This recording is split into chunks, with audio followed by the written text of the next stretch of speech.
Hello, in front of me is my 2024 Toyota Tundra, and today I'm going to be making a video installing this Mangoal dash camera.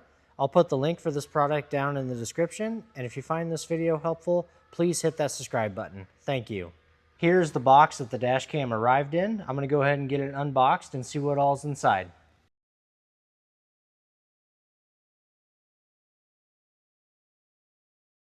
Now that I have everything unboxed, you have some instructions here, a pry tool for the plastic, an SD card, the wiring harness, a GPS module, a user manual with some zip ties, and then the dash cam right here.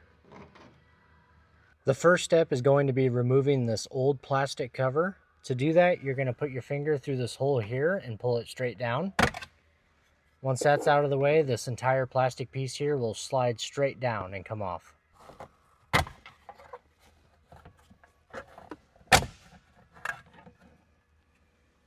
Once that is removed, I'm going to unplug this connector so I can install the wiring harness for the dash cam. Then you're going to put that plug into the wiring harness that came with your dash cam, and then plug the other end back into where you just took that out of. Then you're going to have a power cable here for your dash cam. Next, I'm going to take the dash cam and slide it back on where the old plastic cover was.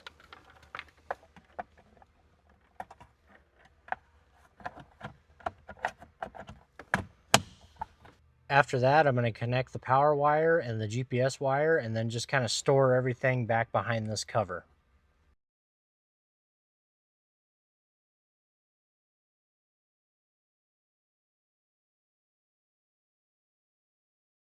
Once I have everything tucked in there, I'm going to put this final cover on here.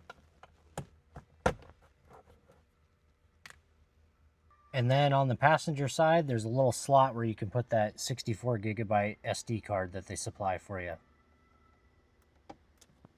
Now I'm going to download the SkyCam app and get the dash cam synced up to my phone. And then I'm going to take it for a drive and see what kind of footage I can get recorded.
I think this is a great option if you're in the market for a dash camera. The install was super simple, it's got great video quality, and I like how the camera itself almost looks like a factory installed option. I will put the link for this down in the description, and if you found this video helpful, please hit that subscribe button. Thank you.